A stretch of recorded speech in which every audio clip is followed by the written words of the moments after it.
Hello বন্ধুরা, আমি অমিত। আজকে আমরা এসেছি হিজলা মেলা দেখতে। ঝাড়খণ্ডের এটি একটি বিশেষ মেলা।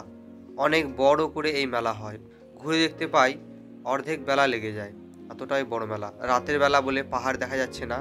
এটি মূলত দুমকার হিজলা পাহাড়ের নিচে এই মেলাটি হয়। এটি মূলত একটি আদিবাসী মেলা। আদিবাসীরা এখানে পুজো করে। আর দেখতে পাচ্ছ অনেক বড় মেলা। এখানে অনেক প্রদর্শনীয় আছে, যেগুলো কিছুক্ষণ পরেই এই ভিডিওতে আমি দেখাবো।